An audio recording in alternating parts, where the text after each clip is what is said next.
Hey, good afternoon, everybody. Scott Luton and Corinne Bursa right here with you on Supply Chain Now. Welcome to today's live stream. Corinne, how are we doing? We are doing great. Have you been outside today? It is gorgeous. We haven't been outside today. It's been a long day. My kids have fed the birds. They've let the dogs out. So those normal excuses of getting out there and drinking a little bit of coffee, I've not. So it's gorgeous here in the Metro Atlanta area. Is that right? It is gorgeous. Yeah. I guess we've got a cool front coming through. So the highs will be maybe in the high 70s today. All right. Love it. So that's your weather, folks. Next up on the half hour is local business and news. Corinne, great to have you back. It's awesome to have the leader of the movers and shakers of supply chain right here with us, Corinne Bursa. So on that note, Corinne, we're also going to be welcoming some other movers and shakers. We're going to be talking, continuing our supply chain leadership series kind of across Africa with our friends at SAPICS. We're getting an update on the event to attend in Africa, especially if you love supply chain, which is the SAPICS annual conference. So stay tuned for that. Corinne, it's going to be a great conversation, won't it? It really will be. I'm looking forward to hearing what Jenny and Tonya have to say and share about the event and the attendees and just, what the focus is in that region, because I'm sure we can get some new insights as well with so many upcoming events here in North America. Undoubtedly, tons of thought leadership and innovation and new ideas and new things that are just popping up across Africa, have been for years. And it's always neat to kind of put our finger back on the pulse here with Jenny and our new friend, Tanya Lamb. So more on that in just a minute. But hey, Corinne, before we say hello to everybody, let's share a couple program notes. Are you game? Sure. All right. So before I share these events, so Corinne, Tech Talk, Digital Supply Chain Podcast, just blowing up here lately. Tell us about the latest episode. So the latest episode that just published on Tuesday was an interview with Ben Cubitt and Matt Harding, two senior vice presidents from Transplace. And Scott, this is one that you were involved in as well, but we took a look at the third quarter logistics and transportation market outlook. Lots of really good information that I know our audience will want to download that report, but listen in to the podcast as well, because we get to take a little trip behind the scenes and get some new insights from both Ben and Matt. Agreed. It was a fun conversation. You're going to leave there not only hopefully with a couple of chuckles, but some new ways of looking at things, especially when it comes to, in particular, data in all things supply chain, but certainly transportation and freight. So excellent episode, Corinne. Yeah. So moving right along. So y'all check out Tech Talk wherever you get your podcast from. Be sure to subscribe so you don't miss a single thing. Let's talk about the kind of hybrid events and virtual events. So of course, the next one on our docket here at Supply Chain Now, we're serving as the virtual host of the Supply Chain Insights Global Summit, at least the digital feed. And it is jam-packed of talk about movers and shakers, of course, hosted, emceed. The mayor of the event is Norris, the one and only. And Corinne, I know you're going to be spending some time with Greg and I at the event, along with Kevin L. Jackson and Kelly Barner. What are you most excited about? Yeah, I'm really looking forward to it. I love this format. I like the fact that the Supply Chain Now has been involved in putting really the virtual experience together. And I've got to tell you, I've been to the Supply Chain Insights conference maybe 8 out of 8 times that it's been held. And you will learn something. You are guaranteed to pick up on some new trends, some new research, and get a little creative insight as well. Yeah, agreed. So check that out. That's going to be starting the day after Labor Day, September 7th, running through the 9th. There's still time to register. SupplyChainInsightsGlobalSummit.com. The link is also in the show notes. Y'all come on out. It's going to be a rock and roll time as how Lars Cesare has coined it. All right. It has. It should be interesting. Yes, she's put a lot of thought into making it as interactive as possible for the folks that are in person, as well as those that are able to participate in the virtual format. That is right. Interactive is certainly going to be one of the watchwords of the event, right? Just like our live streams. And as we see the comments pouring in, we look forward to chatting with each of y'all. Let's talk about an event taking place on September 14th with our friends at OpenText, their annual Connection Summit. Go beyond disruption, they say. It's produced by CEOs, sponsored by OpenText. And of course, we look forward to being involved in one of the sessions. And folks, It's free to attend. So y'all check it out. We got the link in the show notes. Corinne, that is priced, ready to sell, right? That is priced, ready to sell. No excuses. Just carve out some time. That's right. Also, October 5th, we've got a really neat webinar we're doing focused on the state of the supply chain and a lot of data research that our friends over at Verison have been doing here lately, pulling together the data, and then they're going to be reporting out some key aspects focused on priorities for building real resiliency, not the cliche stuff, but real resiliency in your supply network. So Corinne, looking forward to that on the 5th. The link to join up is in the show notes.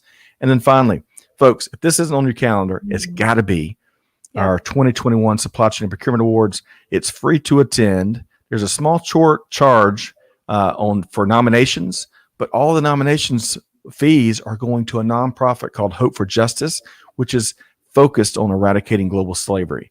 So check it out. And of course, sponsorship options are open, but check it out, supplychainprocurementawards.com. Corinne, there's always time to celebrate good news, right? There's always time to celebrate good news. And I love how these awards have come together. I want to encourage everybody to register for it.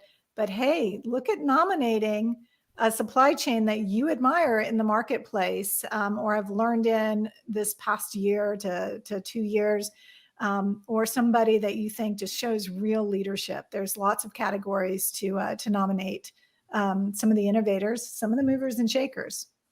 Excellent point. And, we worked really hard to come up with some creative categories. So y'all check it out. Nominations have already started to pour in, and we've got one heck of an esteemed guest judge panel to rubber stamp and ensure we're choosing the best of the best.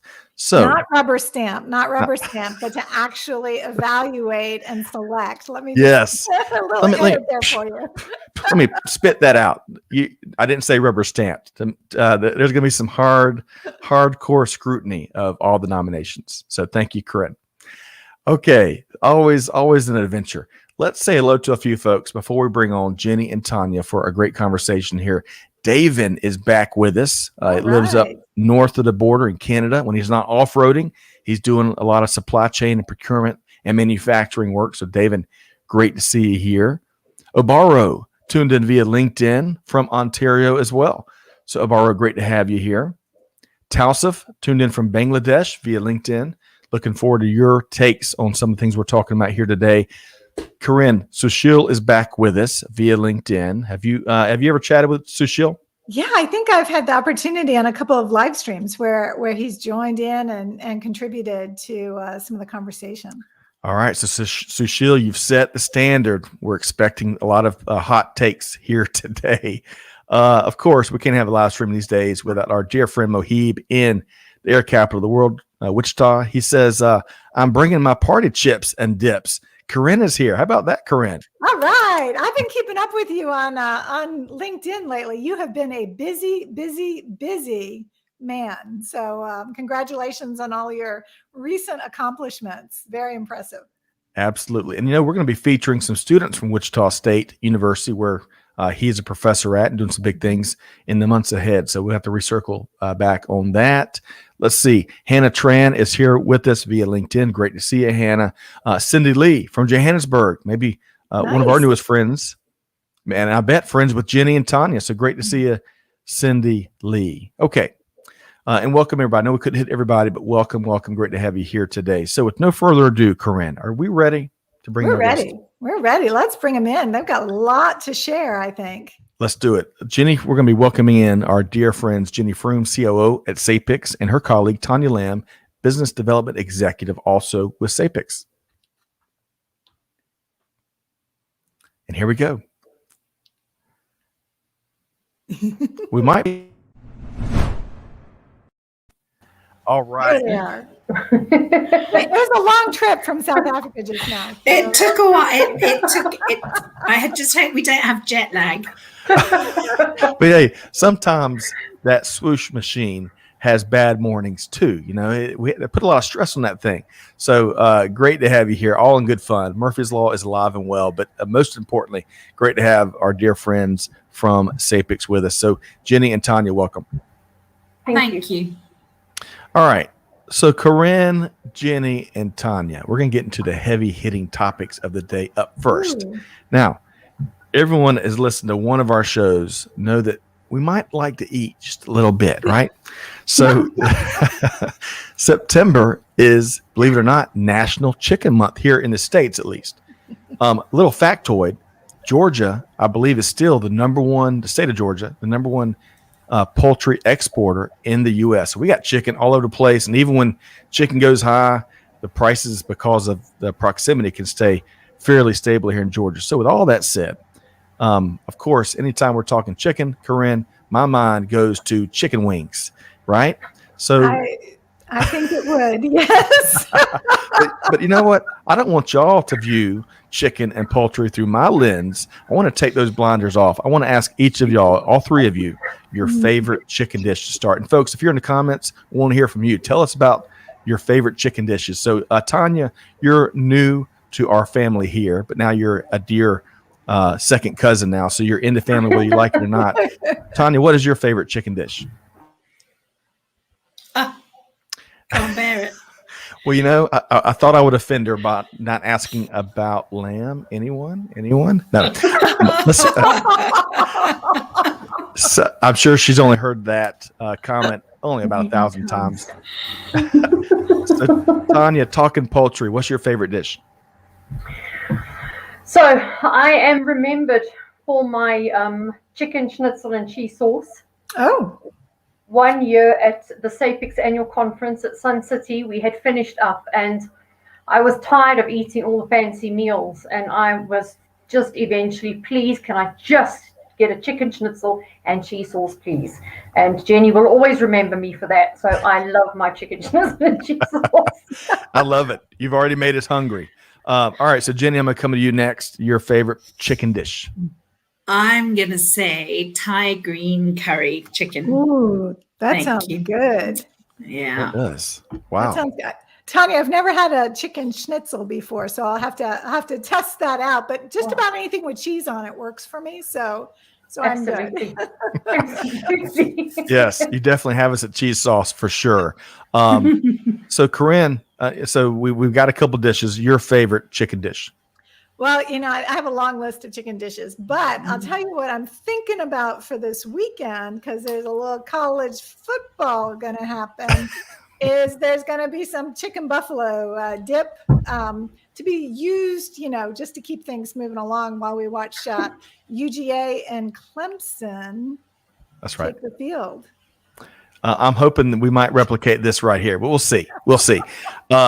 And you know, buffalo chicken in all forms is always delicious. I got to say, Hattie B's, if you hadn't had it, of course, it's one of the, you got Prince's Hot Chicken, I think it's called, in Nashville, and you got Hattie B's. Hattie B's started to branch out. I got a gift card for my birthday, and that's going to have to be in our weekend. We'll see. It's hot chicken, and it is scrumptious. By the way, David says chicken breast stuffed with feta and sun-dried tomato on the barbecue, kind of on the That healthier sounds side. good too. Mohib, good evening, Jenny and Tanya, my new best friends from the supply chain rich continent of South Africa. Yes. Love that. And Moises from Angola is here as well. Welcome.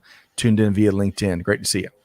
Okay, let's see here. So one more fun question before we get into some of the key takeaways from the home run event that was the SAPICS annual conference. We had a blast.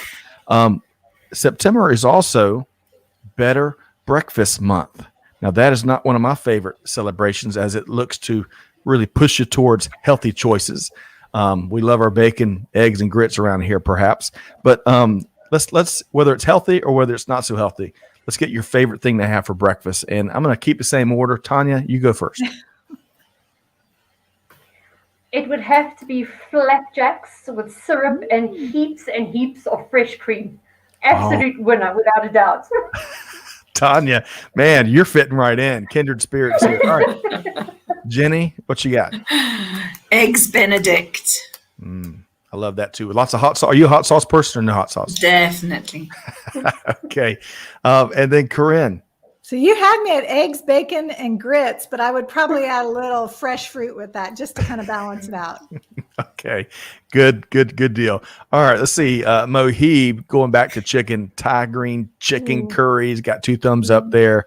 I love that. Rhonda says, Rhonda. "Oh my gosh, all the food chit chat began again."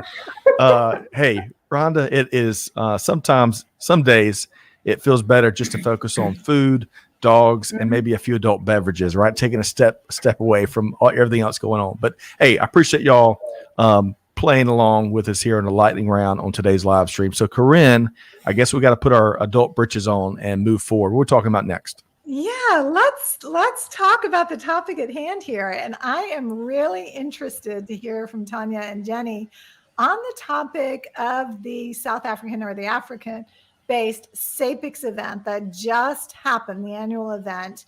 Would love to get your insights and understand just how it performed, what kind of insights you got from the event. So Jenny, let's start with you.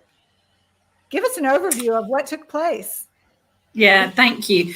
And thanks very much for this opportunity. You know, we Tonya and I love to talk. We love to talk supply chain.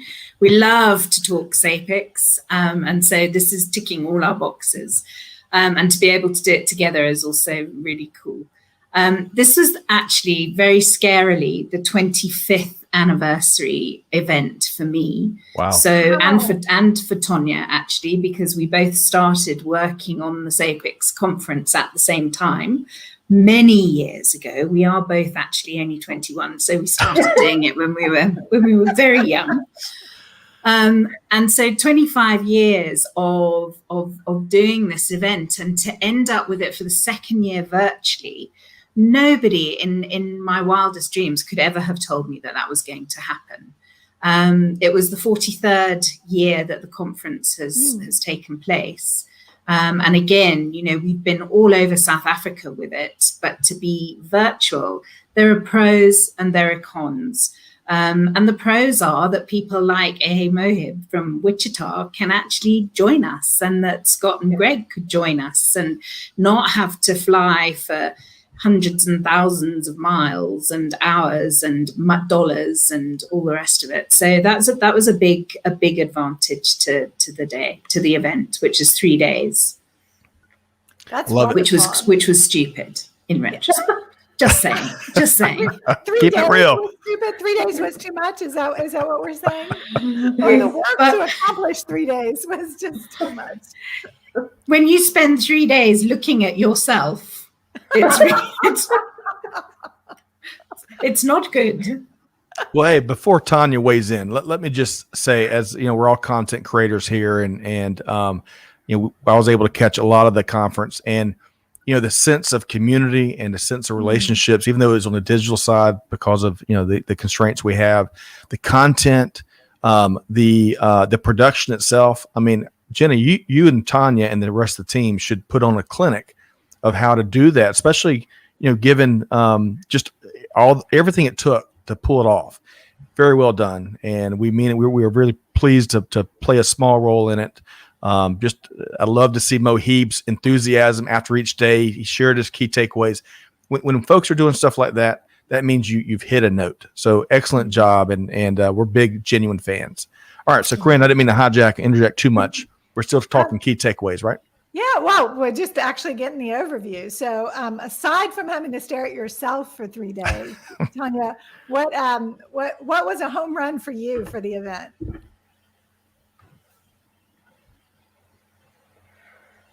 I think when the 3 days were over, that was definitely a home run for me. I think we sat at the end of each day going, oh no, we've got another 2 days. Oh, we've got another day.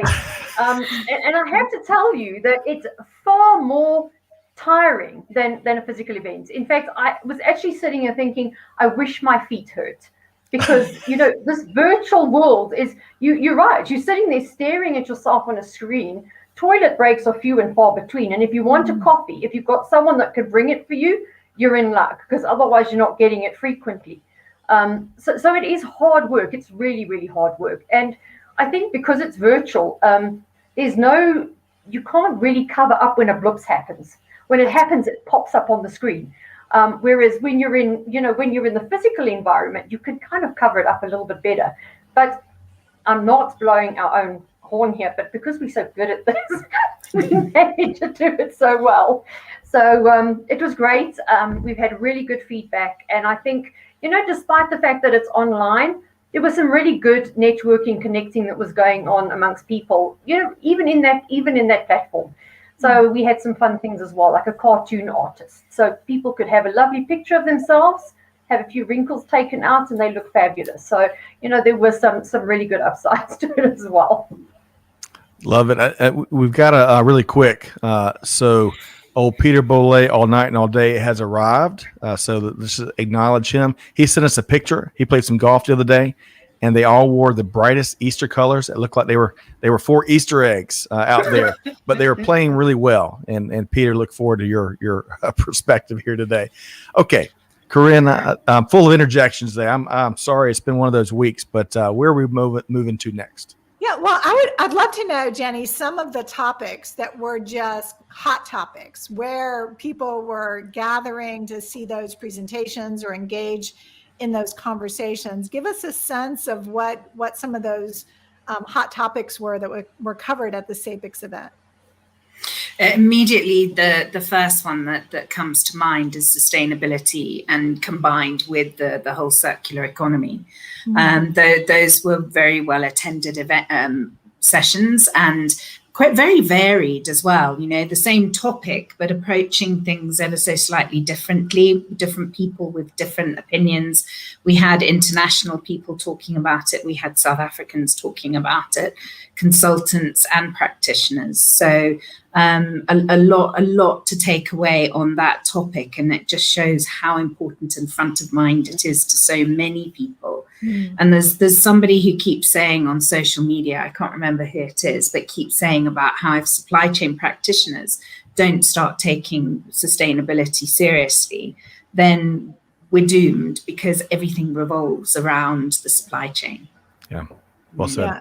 Absolutely. And there's so much that happens from a sustainability perspective that gets designed into a product. So it's not just about the production of it and the movement and storage and then, recycling it, but to actually design with that in mind. I think there's just a lot of opportunity for us on a global basis to drive overall sustainability from the very beginning.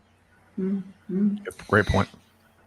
And the other thing would be transparency in the supply chain, and the use of blockchain to be able to enable that, both in manufacturing, but also in agriculture. There were a couple of really great presentations focusing on the use of technology in agriculture, which is, I think, an area that doesn't get enough attention, and yet we all need farmers and agriculture. So it's something that I think is my new hot favorite topic.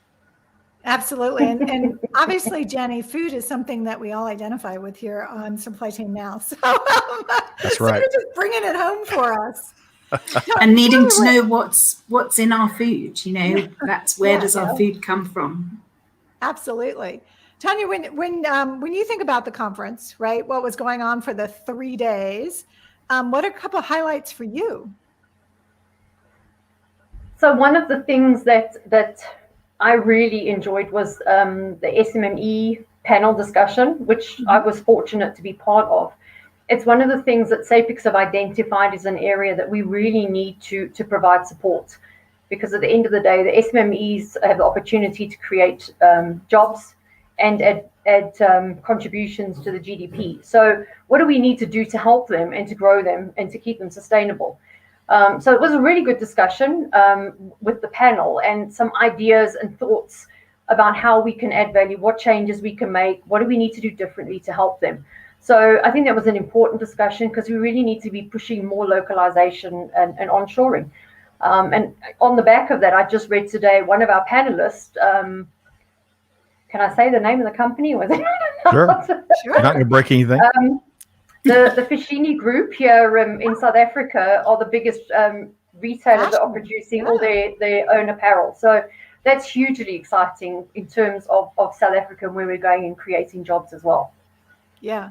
I'm very familiar with the Fishini Group, and their various brands, right? That they run and manufacture and do design on. So that's exciting. It is, but that's just scratching the tip of the proverbial iceberg of all the exciting and truly innovative things and thought leadership and leaders, whether it's South Africa or certainly across the African continent. And I love how, Jenny, just about every month you bring some new ideas and conversations to that end. Let's pause for a second. There's folks are still talking food. I tell you, we bring it up once. Azalea says, and great to have you here, Azalea, a new resident of Nashville, I should add. Coffee breakfast is great. I'll take a yogurt or toast with mine. Great point there. We can probably all relate. Gregory is with us via LinkedIn from the Caribbean. Gregory, we call him the Shakespeare of supply chain. He very well spoken, almost melodical in terms of how he talks about supply chain. Precious is tuned in again. And Precious, I know you've joined us before. Remind us where you're from. And she's tuned in via LinkedIn. And David's giving a shout. I guess he's having to start eating a little bit more healthy. So he's using these fruit bars called That's It. And that does not sound very appealing, but I bet it's healthy, David. So thanks for sharing. Okay. So before we so I know that we can't do it justice, even if we talk for an hour about all the key takeaways from the conference. But before we kind of talk about what else is going on across the business landscape, Jenny, anything else you want to add from key learnings? And by the way, we appreciate you keeping it real. Just like there's hardworking folks keeping supply chains running. What y'all are sharing about big virtual events, multi-day events. That is a ton of work. And I think we got to recognize all those folks that are behind the scenes that help make it happen. But anyway, topically though, anything else you want to add about the conversations, the presentations, the community, you name it, from the event? There was a great presentation with these two guys from America that was on amplifying voice of the supply chain, which I really enjoyed doing. Well, we enjoyed that too. And Corinne, did he pay you to say that? Corinne, I was almost able to talk 2 minutes out of the 60 minutes. I'm picking on you, Greg, if you're tuned in. So Greg is on assignment. I think I managed Greg quite well there. Yes. I'm just messing. We love Greg White around here. He is on assignment doing some hardworking research on the coast. We'll see if we can't get a local update soon. Continuing that local news theme here, Corinne, after you covered the weather on the top of the hour. Okay.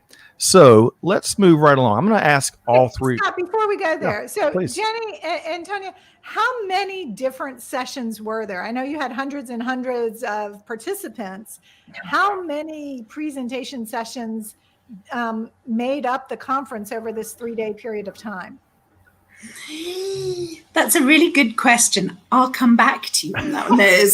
I'd say it was about 3 times 8, 24. So 24 times, I don't know, 3. Wow. It was a lot. That's a lot of content. Absolutely. Yeah. It was crazy much, but it was good because we do it in a way. We have the traditional call for speakers, but then we've also invited people. And I think that people went a little bit crazy inviting people and forgot about the people who had submitted for the call for speakers. So we ended up trying to include as many as we could because there was just so much good stuff. And the diversity of the topics was such that there's, you know what it's like. Supply chain management is an enormous subject, and to condense it down, even in 3 days, is very hard to do. Agreed. Well, I have a new appreciation. More than 70 sessions over 3 days is a lot of preparation. And now I understand why, Tonya, you were really happy when it was over. Because you probably are holding your breath the whole time just to make sure every one of those virtual sessions, kicks off as planned. Something like that, indeed. Well, I saw a meme the other day, kind of belaboring the point here a bit, but I couldn't grab it. But it said, all I want to do is drink wine and pet my dog. And I bet y'all felt a lot of that after the end of those 3 days. So, all right. So I'm going to share a couple comments, and then we're going to keep driving because I want to pulse really all three of y'all on some of the other things going on across industry right now. Leah, thank you for this comment, but I'll tell you share a little secret. We get dry cleaning. We have a service that picks it up, and then they bring it back 2 days later. Well, unfortunately, the truck broke down, and we're about 2 weeks behind. So I have very limited selection. So this may. I appreciate your comments. I'm surprised no one else gave me a ugly shirt award just yet, but we got to keep it real around here. I got to follow Jenny and Tanya's and Corinne's approach. Peter says, hey, that's why I'm a big fan of pizza. All the food groups in one meal. We make our own at home using naan bread. I like that as the base and the best easy way to make them. Speaking of naan bread, there was a business that opened up here in Atlanta called the Non-Stop Cafe, and it focuses on Indian cuisine. Yeah, I thought that was kind of creative. That's so clever. But Peter, I'm with you. Pizza always rules here. Mohib says, I got to meet another supply chain guru, the likes of Ken Titmus at SAPICS. Deep. My social capital account has been heavily debited. How about that? So Jenny, you're shaking your head. Tell us about Ken real quick. No, well, he's our wizard. So having copied your idea of the quiz, we ended the conference with a quiz. We've now done it about 5 or 6 times, I think, and Ken has become the wizard of the quiz master. And he's incredible. He's one of those people who is of a certain age, but he never stops learning. He says, he's been to 33 of the SAPICS conferences. This was his 33rd conference. He's the guy who always sits at the front. He's the guy who always contributes. He's just an amazing, amazing man and a fantastic supply chain educator, and really just continually keeping everybody on their toes. So I'm glad you met him. Oh, he's great. He is great. Let's see. Peter kind of talks about the paraphrasing this. He's bigger on discussions than presentations, and there was a lot of healthy discussions as part of the APICS event. Peter also says Scott's going deep into the closet. That's right, out of necessity. That's how it goes. Okay, so we got to put these adult britches back on, the prettier ones perhaps. I want to pulse each of the three of y'all around other, what are y'all tracking right now? There's to Jenny's point, there's so much going on across not just supply chain, but global business. What's one thing, and Tanya, I'm going to start with you, if it's okay. What's one thing that whether it's a news story or it's a development or just a topic or innovation in general, what's one thing you're tracking more than others right now? So one of the things that we've had challenges with in South Africa is we had a cyber attack on the Transnet, which look after the rail and the ports and things like that. So it's been a big focus on creating more of a dashboard approach to managing what's coming in and out of the ports, on the roads, hotspots and things like that, which has been very, very interesting because it's surprising how not disorganized, but how little visibility there is across those type of supply chains. If you're looking at the ports coming in, the rail, the road, it's very disjointed. So by creating the dashboard, you're able to have visibility of what's stuck where, how many containers need to be bought in. And I mean, with all the riots and looting, they had to find warehouses to store goods because they'd been burnt down. So it was a really, really interesting look on that side of the supply chain, especially for us. So for me, that was a bit of an eye-opener, and there's much work that needs to be done in that sector, specifically in South Africa. Lots of work that needs to be done to, create more efficiencies. Well said there. And of course, we're all visibility is all the rage for many of the right reasons. Jenny spoke to the transparency. And it's not always the same thing, visibility for better decision making and transparency, to put it simply, for consumers and trust and that kind of stuff. But Jenny, what else are you tracking right now when you go broader? Yeah, so from my personal, what I'm tracking is the viability of face-to-face conferences. That's a really, really, really big discussion because we do a lot of events not just in South Africa but on the rest of the continent. Are they viable? Should we be doing them? Is it the responsible thing to do? And watching in the States some events that are going back to back to online, having been promoted as being face to face. It's a challenge. It's a very big challenge. And somebody in a meeting today said, "Oh, they'll have to go ahead because the hospitality industry is on its knees." Now, we all know that the hospitality industry is one of the biggest users of supply chain management, but the hospitality industry is on its knees. But what can we do? This is the big dichotomy that we're faced with. So that's my personal on my radar, what I'm reading about everywhere I go, and it's not really supply chain related, but it links into everything that we do. Agreed. Really quick before I come to you, Corinne, I want to say hello to Deepti, who's tuned in via LinkedIn. Deepti, we'd love to know where you're tuned in from, and thanks for joining us. All right, so Corinne, a lot of good stuff already, thought-provoking topics that we're tracking from Tanya and Jenny. What's one of the things you're tracking? Yeah, certainly Tonya and Jenny are representing things that are top of mind here in the U.S. as well. I think, Scott, just continued disruption. So this week we had a hurricane that came on shore through Louisiana up the Gulf, and several plants were shut down in preparation for that. And then again, it takes a number of days to bring them back online once power is restored. And it just so happens that a lot of those chemicals and petroleum products that are produced in the region go into things like PET for plastic bottles, et cetera. So where we have been operating on a global basis with a shortage of plastic, Scott, I'm sorry to say, a shortage of chickens as well, but also, chips and a variety of other things. This is just, another disruption that needs to be planned around or will cause our supply chain professionals to replan their businesses, whether it's from the port closures or the port congestions that Tonya mentioned, or changing venues like Jenny mentioned, right? If I go virtual, I don't need as much food at that hotel. And it's a different set of demand that is going to be represented in a region.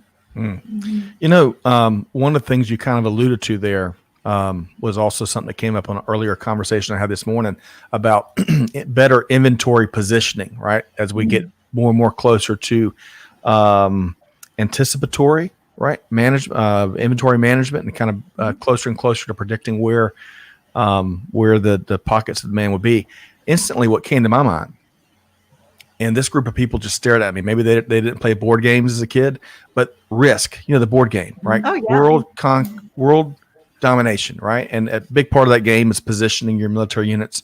Well, instantly I went to using Risk, but instead of military units, it's placing inventory globally, because these global providers are going to have to get better at that, and many other things to tackle all the nonstop, no pun intended, disruption that continues to foment and make us all wear deep in the rotation garments.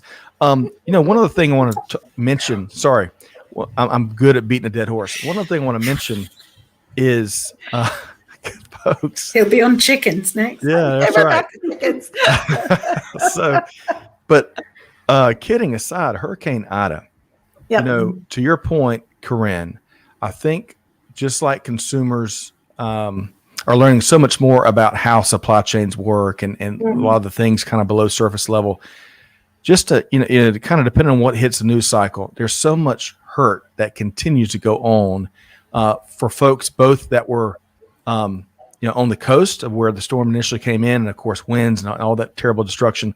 But I'm looking over to my right here, looking at a real snapshot of New York City's subways. Just had to be from the last hour or so, and the record rain that storm. Oh, the flooding. Oh, yeah. Up in New York City, 3,000 or 4,000 miles away, and lives lost. And as we're still trying to tackle so much of the supply chain challenges, and then big important topics like Afghanistan, and on top of it, hurricanes. And by the way, we're still trying to get through a pandemic. I mean, we are really, supply chain leaders. Just they've got full plates wherever they turn. So no rest for the weary. So anyway, all of the folks that are dealing with the storms and dealing with all of the things we mentioned, certainly the Afghanistan evacuation, the Afghan allies that are still there, that are trying to get out. Our thoughts, meaningful thoughts and prayers are with them all. Okay, let's talk about on a much lighter note, unless anything else before I ask about SAPICS and Tech Talk. Any other comments on, kind of what we're going through? I just want Tanya. to say that if Chuck Norris was a little bit tougher, he could be a supply chain professional. To be in this game now, you can't, I mean, if you just talked about these disruptions, it's almost like one wave after the other, You just can't even catch your breath. I mean, if I look at our situation in South Africa, it's the COVID, it was the rioting, then it was the cyber attack. And just as soon as you start to get some sort of stability, if you can call it that, then the next one hits. So, Right. Hats off to supply chain professionals. They're doing an incredible job to, keep food on the shelves, the toilet rolls on the shelves, most importantly. Yes. Tanya, man, I wish I could give you a hug. I love that perspective. And even more importantly, I love how we've got to, we call it out all the time. We got to maintain a healthy sense of humor because, laughing is medicine in and of itself. And I'm a blatantly steal that Chuck Norris one-liner you just shared, Tanya. So I'm just going to let you know. I'm a blatantly steal it. I'm also going to share this here. Peter, great point. Going back to hurricane, New York City's below sea level, so it doesn't take much for it to get swamped out. I had no idea. On a lighter note, Mohib says, "Well, I've been immunized towards VUCA, volatility, uncertainty, complexity, and ambiguity." Source, PTAC, which is one of the speakers at SAPICS, I believe. I cannot remember her first name right this second. Carol Patak. Yeah. Yes, Carol Patak. That is right. Known the worldwide. Yeah. And she's a Hall of Famer, isn't she? Sure is. Okay, so Jenny. I was just going to say one thing about that because it just reminded me, and this is something that blew me away at the conference, was that Carol did a joint presentation with Dick Ling, who, those of you who don't know him, he's considered to be the father of SNOP, and he's older than us, but there he was on his own doing a PowerPoint presentation in a virtual conference over the internet. And, the internet wouldn't even have been in everyday life when he was working. And I just found that I had a real moment of, it's just incredible how we evolve, and how quickly we evolve and how needs must, So that was one of my moments. Hey, I love that eureka moment. That's a powerful eureka moment. And on that note, I'm going to put Corinne and Tanya on the spot. Whether it's related to the SAPICS conference or this week or any of these things we're talking about, big picture or more regionalized challenges, any eureka moments that y'all can share here recently. Tanya, and feel free to insert any Chuck Norris jokes here. No, don't have another one of those. I think, and this has been going for a while now. I think that with all the instances of disruption that we're seeing, consumers and the general man on the street are starting to appreciate what a supply chain is. If you'd ask people, and I remember reading a comment on one of the social media threads about, this toilet roll story, and some woman put there, "We'll just get some from the warehouse." It's kind of like, okay, so this warehouse just pops up full of toilet paper. So there's suddenly this appreciation for what goes into getting the products and services to where you need it to be. People would never imagine that there's a cash supply chain. So for me, that's great. And it elevates a profession and it gives the supply chain professionals some acknowledgement for what it is that they do every day, for the hard slog that they do. So for me, that is a big aha moment, and it's continuing to go on. Yeah. We'll just go get it, pick our money off the trees, the money trees in the backyard, right? Corinne, your eureka moment. Well, I think that's a really great perspective, but I also think that this, even recent weeks is just a reinforcement of how connected we all are on a global basis. And the supply chain is a great proxy for that. When we look at the suppliers, the customers, the production, the distribution, and shipping that has to happen, it has just really elevated that these aren't just customers and suppliers, these are trading partners, right? These are partners that should be working together to bring goods to the marketplace. And that's a lot of work. It's important work. And there's a lot of value and opportunity, and back to your point, risk at different intervals as well. So I would just counter that risk with looking at some of the rewards as well. Well said. Well said. Okay, so who's with me? We got to create a risk supply chain board game. Maybe we get the Parker Brothers. I think that's the big Does game the winner outfit. get a shirt like yours? Is that what we're Hey, doing? if that's in demand, we'll make that happen. We'll make that happen. And Rhonda points out. So Rhonda, if y'all may or may not be new to Rhonda does great work, especially on mental health and staying fit and that kind of stuff. On social, Dr. Rhonda Bumpenza Zimmerman. Yes, Scott, important to keep our sense of humor during life's challenges in the supply chain space. Helps us keep an open perspective for seeing new opportunities during the challenges. Gregory says, think Clint Eastwood would be the one Chuck Norris goes to for advice. How about that? Make my day. Yes. I just watched Space Cowboys, that movie from the late 90s with Clint Eastwood and a few other tough guys. Really neat. And I would agree with you, Gregory. Clint Eastwood can scare you. Tough dude. All right. So let's do this. As we start to move kind of into concluding our live stream here today, I want to ask each of y'all kind of what's next. Jenny and Tanya, what's next with SAPICS? Corinne, what's next with Tech Talk Digital Supply Chain Podcast? But let's make it a combo question. Not only what's next, but how folks can connect with you and what you're doing. So, Jenny, I'm going to start with you. I'm going to put you on the spot first this go round. Okay. So our next big project is our Student and Young Professional Conference, which is happening at the beginning of October. And it's something that we love doing. And we get fantastic people wanting to speak at it. And we get students from all over the country just coming and learning about stuff like CV writing, as well as what you can do with your supply chain skills, where you can take them and what industries you can work in that maybe they haven't thought about. So that's our big one. And you can get in touch with me anytime on LinkedIn or Twitter. I'm very active on both. Wonderful. And, speaking of that, I caught Sneha's, and I can't remember the gentleman that co-presented with her. Eddie.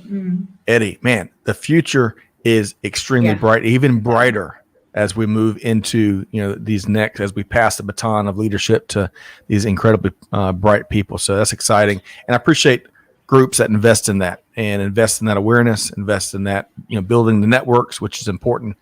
And we'll have to chat after today's show about how we could help support it. Tanya, coming to you next. What's next for you? Or how would you like to build a complimentary message on what Jenny shared as it relates to SAPICS, or how can folks connect with you? So they can connect with me on LinkedIn. I do have a Twitter account, but it's not very well used, and I get reminded of that often. Jenny's a Twitter fan. I'm hopeless on Twitter. So LinkedIn would probably be the best option right now. I think in terms of the activities that I'll be looking at from a SAPICS point of view on what we're working on is the SMME initiative. We'll be pushing that, as well as more on our professionalization of supply chain management professionals. So that's something also really exciting that we've got going in the future. So we're busy. That sounds like it. Well, hopefully you get a chance, at least over the weekend, to unplug a bit, except Jenny, you on Twitter. I want to see more pictures of the dog and the garden and you having a little bit of fun. So we'll see. Jenny's a great follow on Twitter. All right. So Corinne, same question for you. I'll tell you, you've been lighting it up with Tech Talk Digital Supply Chain Podcast. I've enjoyed some of those that I've sat in on, and I've really enjoyed, I like just some of your one-offs where you're giving folks, been there, done that, leadership advice and insights. And of course, your one-on-ones have been great too. What's next for Tech Talk? Yeah, actually, the next Tech Talk will be interviewing the one and only Greg White. So a lot of you may not know what else he does in addition to his role with supply chain now. But he's been a tech founder, and we're going to talk about really kind of turning up the volume on the supply chain technology space. So as Jenny and Tonya mentioned, it is really important that our talent pool in the supply chain continues to evolve and come forward and have those skills. And there are certainly going to be talent constraints in the future as well, but also around technology and how do we really harness technology to give those individuals more interesting careers, right? So that they can get out of spreadsheets and start really looking at how to innovate their business practices and apply some of their human creativity to problem solving as well. I love it. I love it. Now make sure you ask him the tough questions, such as ask him about his cat named Shenanigans, if you would, Corinne. Get him to answer it. That'd be a great one-on-one. Look forward to that. Okay. On a more serious note, Jenny and Tanya, I love what y'all do. Jenny, of course, we've known you for quite some time. Just how much work, I think oftentimes, just like in supply chain, all the work that goes in to making things happen and being connectors and giving folks a platform and a voice for chatting through the issues of the day or uncovering new paths. And it's so important that leaders and organizations invest in that. And I really appreciate that. It's how we're going to move forward for sure. So Jenny, I appreciate our friendship. I love what you do. And of course, now that Tanya is part of the fold, we're related, Tanya, whether you like it or not. We're at least cousins now. You'll have to be a part of more. That was a. Can I ask a question? Scott, do you have another shirt behind where that was in your closet, or are you going to be bearing all in the next episode? Well, Tanya, if you know me, you know that I love to torture my 3 kids and be that complete uncool dad. So I'm definitely wearing this shirt to pick them up this afternoon if I'm lucky, because that wonderful Hall of Fame eye roll you just gave me, my oldest daughter can top that in her sleep. So and there's nothing more fun than messing with your kids. But Tanya, a pleasure. And again, if Chuck Norris was a little bit tougher, he could be in supply chain. I love that. Yep. Jenny and Tanya, always a pleasure. Hopefully you get a chance for some downtime this weekend, and we'll be back in touch, Jenny, really soon as we plan our next Leadership Across Africa program. Yeah. And thank you again so much. Thanks for your support, and community is everything. Really. Amen. Amen. Team too. I can't believe you didn't mention that. I didn't do team. Dang. That's like your moniker. Together, everyone achieves more. That's right. Thank awesome. You, Scott. Thanks, Jenny. Thanks, Tanya. We'll see you soon. Thank you so much. Man, that was a fun conversation. I love what they do and just kind of how they do it. Corinne, your take. Yeah. Absolutely. The supply chain is in the supply chain sector is in good hands with those two, helping to educate and connect folks in the African marketplace and in the region as a whole. Well, agreed, completely agreed. And I tell you, as we've learned, as I've learned, it's tough to really kind of have a couple fingers on the pulse of everything that's going on across industry from a real innovation standpoint, thought leadership, you name it. But man, what we've learned through this series of meeting some of these business leaders that are based in Africa or either across Africa or even in South Africa, the industry is going to benefit a ton as we're able to facilitate more of that market intel and best practice exchange. So look forward to that. That's the great thing about this digital era we're in. It's despite the work that goes into it, it is easier to communicate with people that aren't just around the corner. That has definitely been one of the benefits, I think, of this virtual world is to build those relationships and to understand the challenges and opportunities. They're not so different in whatever continent or state or country you may be located in. But the creativity that comes to play to solve problems, I think we can all learn. Agreed. Great point. Well, your comments, you're seeding demand a little bit for your upcoming interview with Greg. Rhonda says, can't wait to hear your conversation with Greg White. Let's see here. Mike says, and Michael, great. I know you've been busy. Great to have you here today. Appreciate our exchange on social earlier. Numbers, he says, only point you in a direction. It's up to you to find out the why that drives them. Getting involved in ops is crucial. Excellent point. Nice point. David, oh my gosh, Tanya is amazing. I agree with you. I absolutely agree with you. And I think that we need to have like a supply chain comedy hour, and some of our funnier hosts, we just got to give them a microphone and just let them go. And Tanya strikes me as someone that maybe could keep us in stitches. I don't know. I think anybody who invokes Chuck Norris in the middle of a supply chain conversation has definitely got some material to work with. Agreed. Okay. Well, as much fun as we've had, and appreciate everybody's patience as we've worked through some of our sense of humor outlets here on this live stream on Supply Chain Now. Big thanks, Corinne Burse, as busy as you are. Appreciate you joining me. It's been a pleasure. Folks, make sure you connect with Corinne and, of course, Tech Talk. And Corinne, I'll give you the last thought before I sign off. Oh, please check out Tech Talk. Would love to get your feedback also. So if you have listened in on some of the contents from the podcast, why don't you reach out to me on LinkedIn and give me your thoughts and let me know what you'd like to hear more of as we tackle the digital supply chain and the impact that it can have on operations. Well said. And Mohib, you're going to get the final comment. Note to self, double up on the chips and dips on the next Tech Talk. Yeah, you'll get it'll be a double dose for sure, Mohib. Great to have you with us here today. I look forward to that. Also look forward to a variety of other programs we've got here. Big thanks, of course, to Amanda and Jada and the whole team behind the scenes that helps make these productions happen. Big thanks to our friends at SAPICS. It's doing so much good stuff. Jenny Froome and Tanya Lamb. Folks, find a way to get involved in what's going on there.